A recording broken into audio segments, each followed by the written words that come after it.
Stepping into leadership role for the first time is one of the most exciting yet challenging transitions in a career.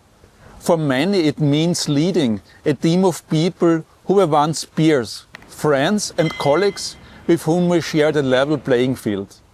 Today I want to share some insights on how to navigate this delicate situation, how to build a team that thrives, and what I have learned both in my own career and through the stories in my novel, The CPO. Let's address the elephant in the room. Leading former colleagues isn't easy. Dynamic shift, and it can feel awkward to establish authority without losing the camaraderie that made you successful as part of the group.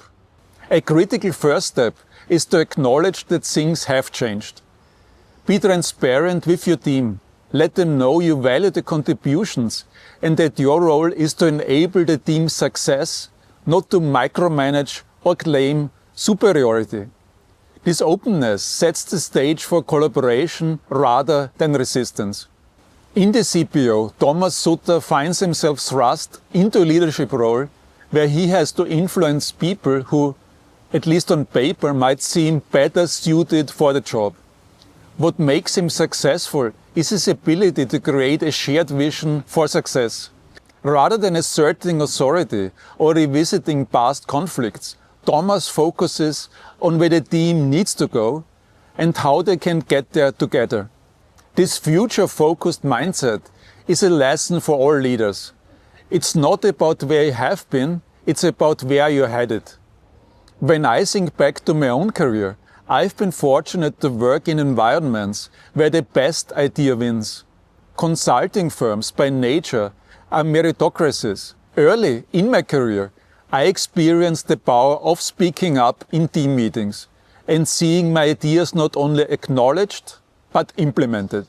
That taught me the value of fostering a culture where everyone feels their voice matters. As a leader, it's your job to ensure your team has that same opportunity. I remember a colleague who joined one of my teams, a new hire who was quiet, almost reserved. But the few times she spoke, her insights were razor sharp. Recognizing her potential, I encouraged her to speak up more often. That little nudge transformed her confidence, and over time she became one of the strongest contributors to the team. This experience reinforced for me that leadership isn't just about managing tasks. It's about unlocking the potential in others. One of the most important lessons for new leaders is to shift from doing to enabling. In the CPO, there's a scene where Thomas takes a backseat during a crucial supplier negotiation, allowing younger colleagues to take the lead. It's a calculated risk, but it sends a powerful message to the team.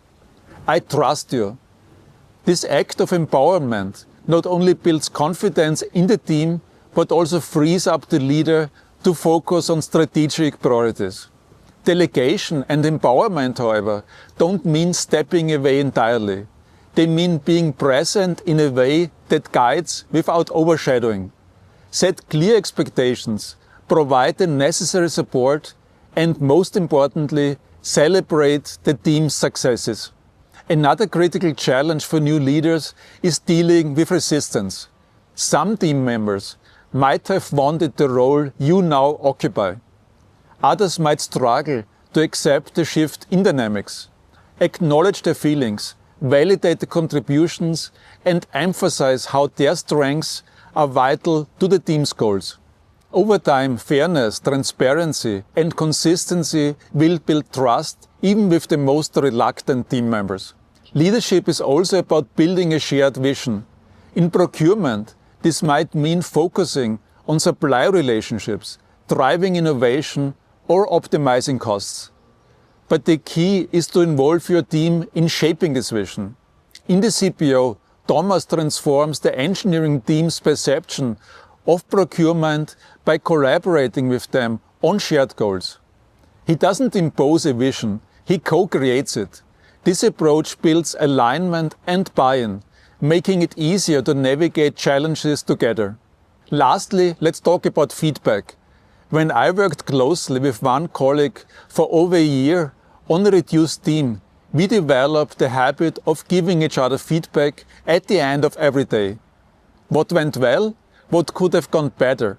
It was a simple routine, but it was transformative. As a leader, creating an environment where feedback flows freely, both from you to the team and vice versa, can have a profound impact on growth and performance. To sum up, leading a team isn't about commanding from the top. It's about inspiring from within. It's about fostering a culture where ideas flourish, where everyone feels valued, and where the team's success takes precedence over individual accomplishments. And most importantly, it's about painting a vision of the future that everyone can rally behind.